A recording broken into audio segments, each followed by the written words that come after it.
Right, so today guys, we're going to talk about sound preference. This is AudioTalk V1 where I talk about concepts and my own experience in audio, what I have learned through the years, and really excited about this series because it's been a while since I wanted to share with you guys my own personal experience in audio. So actually before I did reviews, I am an audio collector. I am, collecting headphones and also audio gear in general. So I watch a lot of reviewers and actually I bought some of the gear that they recommended from some of my favorite reviewers, still my favorite now. And sometimes even if they laud about it, even if they praise it, I was disappointed in my purchase. So that's, me personally, that's my personal experience. So I find it baffling before, especially when I was starting in audio.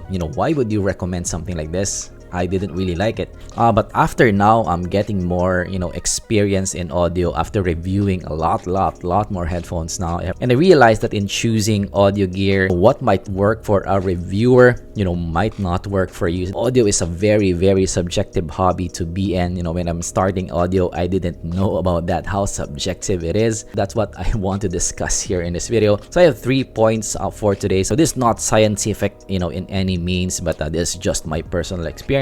And hopefully you'll learn from this as well. So first is audio is a journey. So 10 years ago, my first real audiophile headphone is the Shure SRH 840s, which is actually a pretty good headphone. Still up to now, it's still surviving. I'm gonna maybe show it on a B-roll, but it's really bogged down, but it still survived. Before, it's the best headphone that I have listened to, but now it's just okay. So audio is a journey, which means what you like 10 years ago might be different from what you like now. It will depend on where you are in the audio journey. So if you're a beginning audiophile, you might have different taste, you might have different preferences. If you're in the middle of the road, you might have different preferences as well. And of course, if you're in the end game, you have a lot of experience already in audio, you will have also a different preference as well. So audio, it grows on you after you listen to maybe a more expensive headphone. Your view on headphones might be different. So it's an ever-growing hobby. So of course, this is something that I just learned through the years. When I first bought my headphone, it's already very nice for me, but after I listened to a lot more headphones, it changed my perspective in headphones, and I grew, and my preference kind of changed. Okay, point number 2 is we like different genres of music. We listen to different types of music. So like for example, metal, I don't know, there's maybe 100 metal subgenres, and every audio gear performs differently in some genres. Of course, for hip hop, you would want that kind of bassy kind of headphone, that boomy bass kind of headphone. For classical, you would want that sound stage and also separation. For rock, you want that kind of meaty mids, kind of a smoothish kind of mids. If you want vocals, you want that clear, airy, crisp kind of vocals.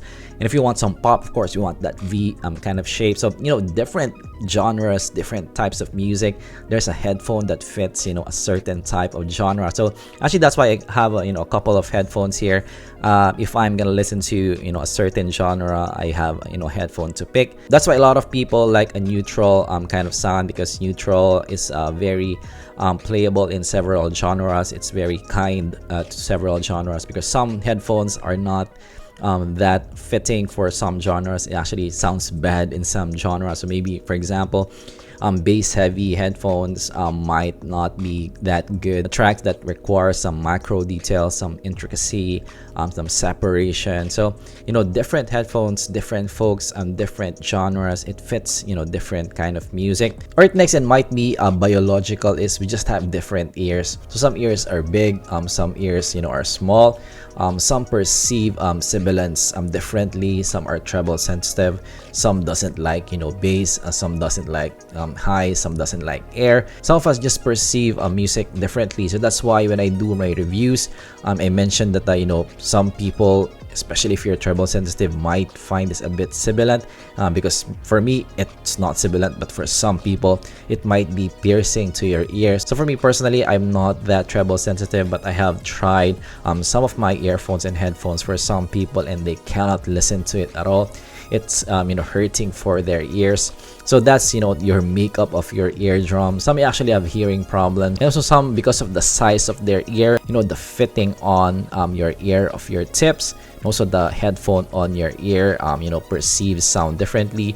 Better sealing, of course, better bass response, and also closer drivers to your ear, a little bit more micro detail.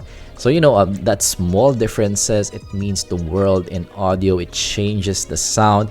So it changes the sound that you perceive in your ear when it arrives to your eardrum. Of course, it's not a blanket statement. It's not true for all audio gear. For some people, that's really evident, especially for, treble sensitive crowd, not treble sensitive. It just changes your purchase decision. It changes, what headphone or earphone is the best for you. All right, so let's sum up this talk. So yes, 3 points, audio is a journey. So it would be nice if you guys, know where you are in the journey. It will help you in your purchase decisions in the future. And also number 2, we just like different music. So, base your choices from the music that you listen to. You might be able to find a better pair that fits the genre that you're listening to. And of course number 3, we just have different ears. So of course, know your preference, what signature you like. Do you like an airy kind of sound? And of course, base your decisions from the descriptions that the reviewers are telling you. If it's fitting for you or not. Don't just take the reviewers recommendation in face value. You need to do your own analysis if the earphone or headphone is right for you. It will be actually good if you have a listen to several reviewers before your purchase decision. So of course, yes, different perspectives in how they reviewed, and of course it will be good to learn how to read some measurements as well. So of course, measurements helps out in removing the subjectivity in the audio hobby. For me, you need to be able to do your own analysis. You need to be able to find the best one for you. Of course, it will be better if you have a listen to them in a shop or go to meets as well, so you can listen to headphones of other people. It will help you again make the better purchase decision for you. But again, know your preference, know yourself, know your ears, and then make the purchase decision from that. And of course, at the end of the day, just trust your ears, guys. Your ears know if it's the best one for you. Alright, so that is our talk for today. Hopefully you learned something. Of course, if you did, leave a like and subscribe for more content like this in the future. So what do you think about this talk? Do you have opinions and preference? What have you learned in your audio journey? Let me know down in the comments below. And of course, if you want to contribute to the discussion here, so this audio talk is a discussion. This is a community discussion. This is not just about me. Contribute also in the comments below to the community. So of course, it will help more people in the hobby to learn about the audio in general. So leave a comment down below, especially for those more experienced in the audiophile world. That will be more appreciated. And also, what topic do you like me to cover in the next audio talk? Let me know down in the comments below also. And I'm gonna see you guys in the next audio talk. Goodbye.